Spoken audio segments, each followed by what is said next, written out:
Je vous retrouve aujourd'hui à Business Bay au pied de la tour Nobles du développeur Tiger et je vais vous faire visiter un appartement sur lequel mes clients ont fait une plus-value de malade. Pour ceux qui ne me connaissent pas encore, je me présente, je m'appelle Agathe, j'habite à Dubaï depuis 2012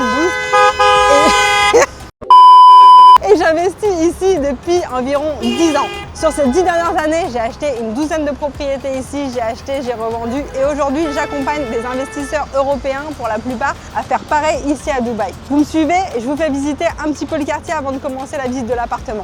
Comme je vous l'ai dit, aujourd'hui on est à Business Bay, mais on n'est pas côté canal, on est sur un petit pâté de maison en fait qui va se trouver vraiment au carrefour de 3 artères principales de Dubaï. On a Maresi Drive qui ramène directement à Business Bay et à Downtown en 3 minutes. D'ailleurs ici il y a des trottinettes et vous pouvez du coup grâce à cette trottinette rejoindre Downtown et vraiment Dubai Mall en 3 minutes. Vous avez Ras Al Khor Road qui va être juste derrière et qui va vous amener directement à Dragon Mart et à Creek Harbor. Et vous avez ici Al Khail qui vous amène sur Marina, Mall of the Emirates et aussi vers Sharjah côté nord. Là, comme vous le voyez, on est vraiment super proche de Downtown.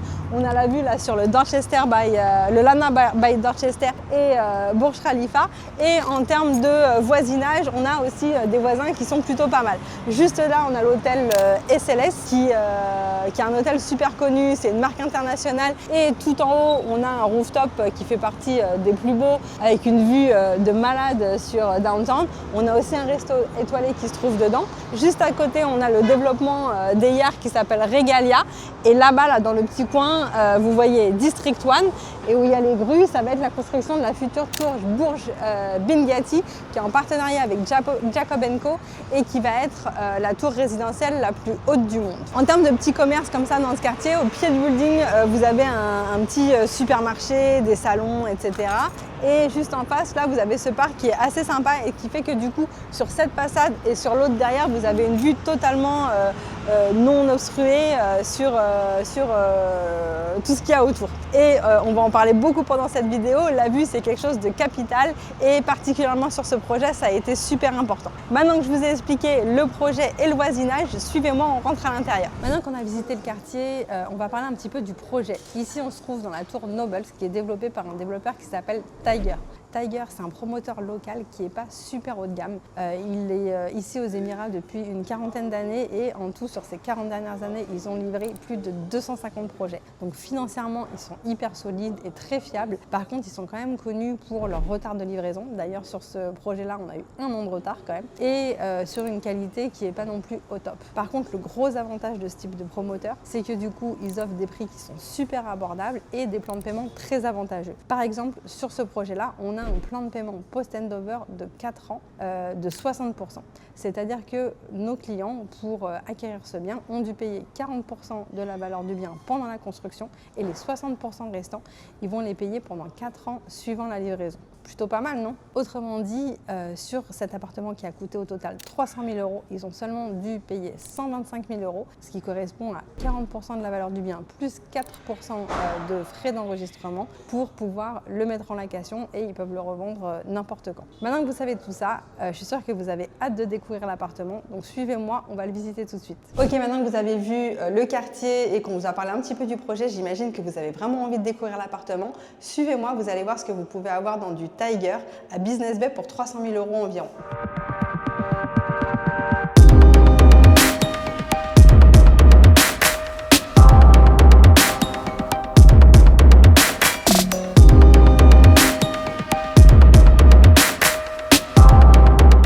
Donc là, on est sur un appartement one bedroom, donc assez simple, cuisine ouverte sur le salon, une chambre avec la salle de bain et une salle de bain supplémentaire et une laundry room. Suivez-moi, je vous montre tout en détail. Donc le layout, il est assez classique. Ici, on va avoir ce qu'on appelle la laundry room. En fait, c'est un espace pour la machine à laver et on peut même rajouter une étagère sur le dessus pour faire un petit peu de rangement, notamment pour les valises, etc. Parce que c'est un appartement qui est actuellement exploité en location saisonnière. Ici, vous avez ce qu'on appelle la powder room. Donc en fait, c'est les toilettes des invités. C'est juste des toilettes avec un lavabo en fait pour éviter que les personnes que vous recevez viennent se laver les mains ou aller aux toilettes et passent par votre chambre. Donc il y a souvent ce genre de choses dans les appartements à Dubaï. Ici tout de suite en rentrant, vous avez la cuisine.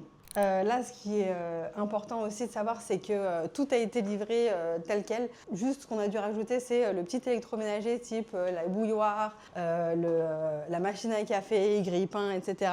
Mais sinon, tout était livré avec l'appartement. Donc on a la hotte, on a les gaz, le four et le frigo. Et je trouve que c'est plutôt de la bonne qualité. On regarde ici par exemple le plan de travail, c'est de la vraie pierre. On n'est pas sur du carrelage ou du plastique comme ça peut être chez certains développeurs et même certains développeurs qui sont haut de gamme. Et même au niveau des placards, etc., bah, c'est plutôt sympa. Ça s'accorde bien. La crédence aussi, c'est plutôt quelque chose d'élégant. La seule chose que je pourrais discuter un petit peu, c'est le fait que le frigo soit apparent. Ça se fait plus trop de nos jours. En général, c'est plutôt encastré, intégré pour des raisons esthétiques, surtout quand on a la vue sur le salon. Mais bon, je trouve que ça fait carrément l'affaire et surtout pour de la location saisonnière. Maintenant, on passe au salon. Donc ici, pareil, c'est plutôt classique. En termes de taille, c'est assez grand par rapport à ce qui est livré aujourd'hui. On est à plus de 800 square feet pour le one bed, donc ça fait un peu plus de 75 mètres carrés. Ce qui est super important ici de comprendre, c'est que tout a été livré tel quel. Vraiment, ce qu'on a rajouté, ça va être genre ce vase, un cadre là-bas et les livres. Mais à part ça, tout était livré par le développeur. Donc, il n'y a rien eu à rajouter et à dépenser en plus pour le client. Ça vient de chez Tiger, la table, les chaises aussi, le meuble TV, les tables, le fauteuil. Tout est fait sur mesure pour que justement ça rentre dans l'appartement et que ce soit la bonne taille, ni trop gros, ni trop petit. Ce qui est important de voir aussi, c'est ça, là, cet habillage du mur. Là, on a des panneaux en tissu avec un cadre en pierre. Et ça aussi, c'est des choses qui habillent énormément l'espace et ça donne vraiment un effet hôtel. Donc, quand on veut destiner l'appartement à une exploitation saisonnière, franchement, c'est vraiment top. Ça rajoute un effet très qualitatif. Aussi, ce qu'il y a là, le coffrage sur le plafond qui masque du coup les arrivées d'air des clims et qui permet d'avoir des spots intégrés. Ça aussi, je trouve que c'est assez quali, c'est super sympa et c'était déjà livré comme ça. Et comme ce qui est hyper remarquable dans cet appartement, c'est la vue et je vous en parle depuis un petit moment, on va du coup aller sur le balcon. Comme vous le voyez, c'est un balcon qui communique entre la chambre et le salon. Ça va être un petit peu plus bruyant quand on sort, mais suivez-moi, je vais vous montrer la vue qu'on a.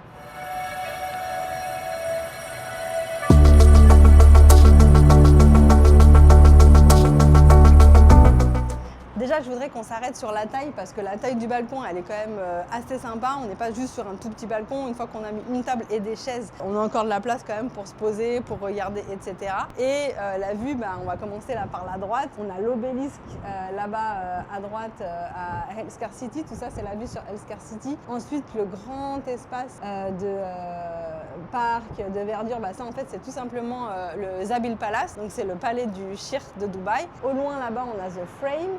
Là, on a toute la skyline de Dubaï avec tout DIFC, One Zabil, etc. Et bien sûr, là, on a une vue imprenable sur Business Bay, le canal, Burj Khalifa. On redescend là-bas vers le bas et on a tout le canal avec Business Bay. Et au loin, je ne sais pas si vous voyez parce que c'est un peu brumeux aujourd'hui, on a le Burj Al Arab et la marina. C'est quand même incroyable d'avoir une vue pareille. Je vous laisse profiter.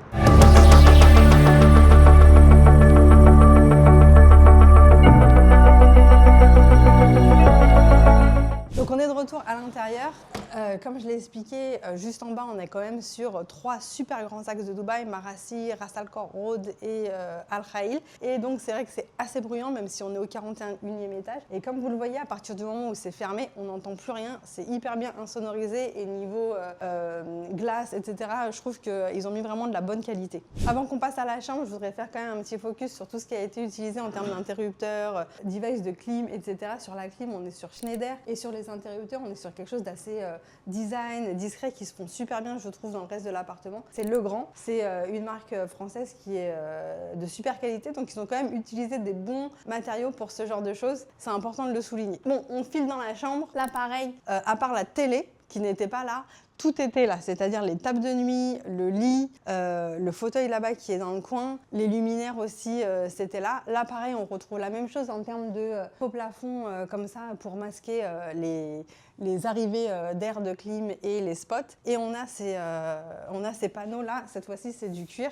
dans la chambre. Pareil, je trouve que ça fait hyper quali et on se croirait dans un hôtel en fait. Ça donne le look d'un hôtel et pour de la location saisonnière, c'est hyper bien. Pour les rangements aussi, les placards placards. On a énormément de place. Je vais les ouvrir comme ça, vous vous rendez bien compte de ce qu'il y a. On a ça ici, des penderies. Aussi, on a une grande penderie là. Et là, on a des casiers. Donc honnêtement, super, beaucoup de place, beaucoup de rangement et super bien pour de la location saisonnière. Et de nouveau, super belle vue. Je vous ouvre la fenêtre juste pour le plaisir. C'est un appartement en plus qui est super lumineux et on a une vue incroyable de la chambre aussi. Maintenant, on va découvrir la salle de bain. Suivez-moi. Donc pareil, ici, je trouve que tout ce qui a été utilisé, c'est plutôt de bon goût. On reste dans les mêmes coloris que la chambre et le salon. Je trouve qu'en termes de style et de matériaux, c'est très sympa, c'est très sobre et ça fait tout à fait l'affaire. Le seul truc, après la salle de bain, elle n'est pas hyper petite. Ça aurait été sympa de mettre peut-être 2 vasques, mais bon, on est sur un one bedroom, donc c'est pas non plus obligatoire. Et au moins, ça permet d'avoir plus de place dans la salle de bain. D'ailleurs aussi, je voudrais souligner quelque chose ici. Bon, c'est assez neutre, donc le but, on voit bien que c'est de plaire au plus grand nombre, mais malgré tout, il y a quand même des efforts qui ont été faits en termes de style. Par exemple, voilà, ce carrelage qui est ici et qu'on retrouve dans la douche. Il y a une colonne qui a été faite derrière les toilettes pour bien montrer que c'est 2 espaces différents. Cette colonne avec ce carrelage-là, elle est rappelée dans la douche. On voit aussi ici qu'il y a un petit décroché pour faire une lumière un petit peu indirecte, peut-être quand on se lève la nuit ou quelque chose comme ça. Et donc du coup, il y a quand même, je trouve, une attention aux détails qui a été mise, même pour quelque chose qui était très abordable chez un développeur Tiger qui n'est pas forcément le meilleur développeur du marché et qui n'a pas la meilleure réputation. Je trouve qu'on peut quand même se dire que là, il y a un effort qui a été fait et du coup, on a un résultat final qui est plutôt super sympa. Ce qui a été crucial sur l'achat de cet appartement, c'était vraiment le choix de l'unité. Pourquoi? Parce que la tour Tiger, la tour de Nobles, elle est super bien placée. Elle est vraiment sur Business Bay, à 3 minutes de downtown, etc. Elle est top. Et grâce à sa taille et à sa localisation, elle offre des vues géniales sur downtown. Sauf que, et venez avec moi, je vais vous montrer quelque chose, lorsque Nobles était en construction, il y avait déjà une tour juste devant. Et ça, la brochure ne le montrait pas. Suivez-moi, je vais vous montrer. Juste là, en fait, c'est une tour qui s'appelle Uptown. Et qui était déjà construite au moment où les travaux ont commencé, sauf que sur la brochure, on ne voyait pas du tout. Donc la tour en tout ici, elle fait 45 étages. Donc les gens à qui on a peut-être vendu du 18e, 20e étage disaient bon, c'est plutôt ok, c'est du middle floor, sauf que ces gens-là, ils ont une vue en fait direct sur le building d'en face. Donc évidemment, ils n'ont pas du tout la vue sur Burj Khalifa et pire que ça, ils ont une vue qui est totalement obstruée sur un autre building et ils sont à l'ombre, ils sont limite dans le noir toute la journée. Ça en fait, ça met en valeur le fait qu'il est super important quand on achète à distance et quand on achète sur plan de réussir à se projeter et de faire toutes ces vérifications. Il faut vraiment passer par des gens qui sont des professionnels du marché, qui sont sur place, qui connaissent les alentours et qui sont capables de se déplacer sur site pour vous pour aller checker ce genre de choses. Encore une fois, c'est pas toujours le cas. Parfois, on ne sait pas ce qui va venir à côté. Mais quand il y a déjà quelque chose qui est existant et quand on sait que de tel étage à tel étage sur cette face, on a déjà un building qui va tout cacher, c'est super important parce que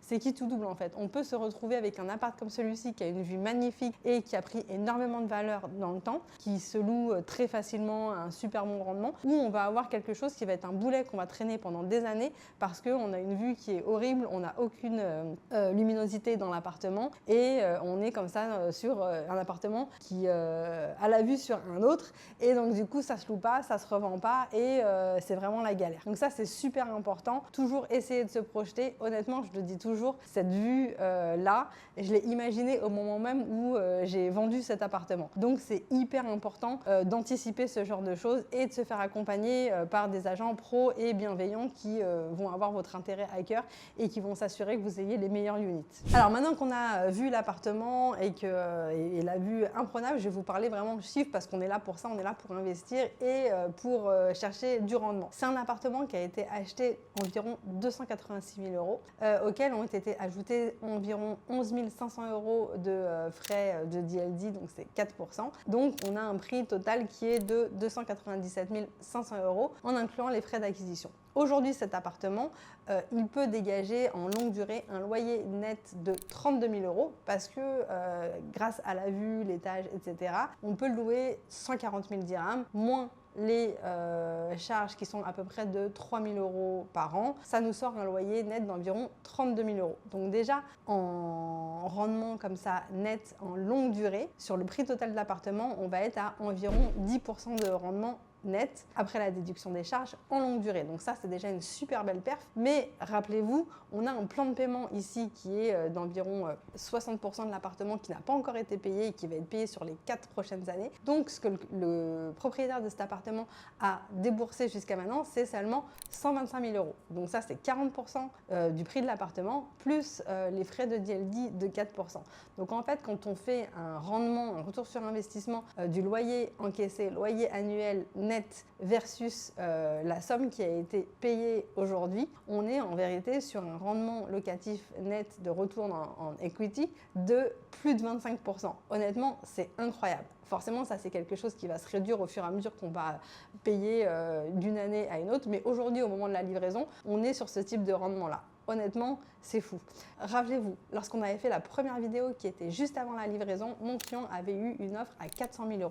Donc, ils avaient déjà fait une plus-value latente de 100 000 € par rapport au prix d'achat. Ils ont bien fait d'attendre. À l'époque, ils ont attendu et aujourd'hui, ils ont eu une nouvelle offre à 500 000 €, c'est-à-dire 2 millions de dirhams. Et d'ailleurs, il y a un appartement du même type, juste 3 étages en dessous, au 38e étage, qui s'est vendu fin avril à 510 000 €. Donc, ils ont eu 2 offres qu'ils ont refusées parce qu'aujourd'hui, ils préfèrent attendre. Ils croient dur comme fer à la vision de Dubaï sur le long terme. Ils sont super contents de la qualité qu'ils ont eue et en fait, leur stratégie aujourd'hui, c'est d'attendre encore que l'appartement prenne de la valeur dans les mois, années qui viennent et en attendant, ils le louent en saisonnier pour maximiser la rentabilité. Honnêtement, je pense que c'est une super stratégie. J'espère que l'avenir leur donnera raison. Du coup, là, vous avez un petit aperçu des parties communes. Donc, comme vous voyez, au mur, ils ont mis de la tapisserie, pas seulement de la peinture. Donc, ça fait plutôt classe. L'encadrement des portes aussi, je trouve que c'est plutôt pas mal. Ici, en bois, avec un petit peu de façon marbre et les numéros de porte, toujours le grand pour la sonnette. Je trouve que c'est assez quali. Et sur le côté du couloir, pas bête, je ne sais pas si c'est fait exprès ou pas, mais en général, dans les endroits qui sont exploités en Airbnb ou les hôtels, quand les gens viennent avec les valises, souvent, c'est abîmé dans les couloirs comme ça, dans le bas. Et là, ils ont mis ce carrelage pour protéger un peu. Je trouve que c'est plutôt une bonne idée et c'est bien pensé. Suivez-moi maintenant, on va voir le reste. On va essayer d'accéder à la piscine et à la salle de sport. Niveau amenities, on est plutôt sur du classique, piscine, salle de sport, petit espace dehors pour se balader. On va pas montrer beaucoup la piscine parce qu'il y a des gens qui se baignent, donc c'est pas vraiment autorisé. Mais voilà, elle est juste là.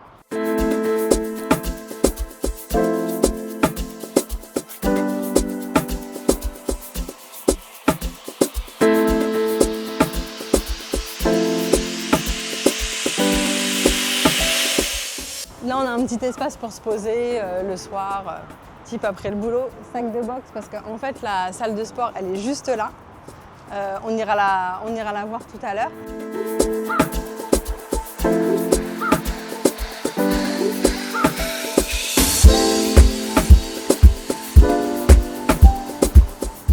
En termes d'amenities aussi, on a les vestiaires. Donc là, rapidement, on a des petits casiers ici. Là, on a un sauna. Voilà, plutôt cool. Ici, ça va être les toilettes et ici, on a un hammam. Maintenant, on va à la salle de sport. Là, c'est la salle de sport, du moins la première partie. Donc là, vous avez tous les poids, les tapis de course. Franchement, je suis assez impressionnée.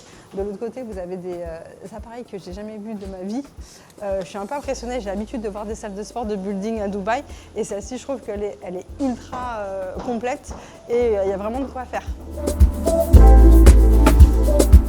Là, on est en train de chercher l'endroit pour les enfants et le jogging track, barbecue area, etc. On ne trouve pas. Donc, en attendant, on va vous montrer le parking.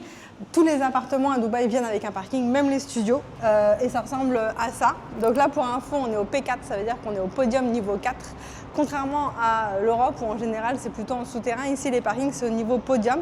Donc, vous avez en général le lobby.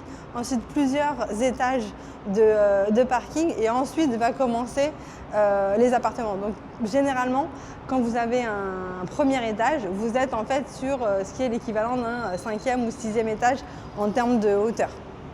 Bon, suivez-moi, on va essayer de trouver ce qu'on cherche. Bon, alors le Kids Playground, il est là, c'est un peu décevant. Il faut que vos enfants soient vraiment petits pour qu'ils puissent s'amuser ici, mais bon, au moins ça a le mérite d'exister. Si vous avez des enfants en bas âge, ils peuvent au moins s'amuser un petit peu ici. Mais ça prouve que le building, du coup, c'est pas un truc qui est vraiment orienté famille, c'est plutôt des one bedroom, deux bedroom, et plutôt c'est quelque chose qui est destiné à l'exploitation Airbnb plutôt qu'à un building familial. Voilà, ça c'est le barbecue area, donc pareil, là vous avez une espèce de cuisine d'été, vous pouvez apporter un barbecue et du coup profiter, inviter des amis et profiter de cet endroit pour vous réunir. Bon, c'est pas ouf, on a la vue sur les amenities de l'autre building. En général, c'est pas le genre de choses de toute façon qu'on utilise très souvent, pour être honnête, dans les buildings. Et même la jogging track, elle est assez sommaire, je dirais. Je pense que toutes les 10 secondes, il faut faire demi-tour, mais au moins, voilà, ça a le mérite d'être là aussi. Voilà, maintenant, je vous ai tout expliqué, on arrive à la fin de la vidéo, et je voudrais que vous me disiez en commentaire ce que vous auriez fait à la place de mon client. Est-ce que vous m'auriez fait confiance et vous seriez parti sur un projet comme celui-ci, avec une super localisation, un très bon plan de paiement, un très bon prix, mais un développeur qui est pas encore au top et qui est en train de complètement changer son positionnement? En tout cas, ces clients-là et de nombreux autres m'ont fait confiance, et aujourd'hui, ils ne le regrettent pas du tout. Et si c'est votre cas, si vous pensez à investir à Dubaï, que vous êtes en pleine réflexion, n'hésitez pas à nous contacter, que ce soit moi ou un membre de mon équipe, on sera super heureux de vous accompagner dans votre projet. En attendant, je vous dis à bientôt dans une prochaine vidéo.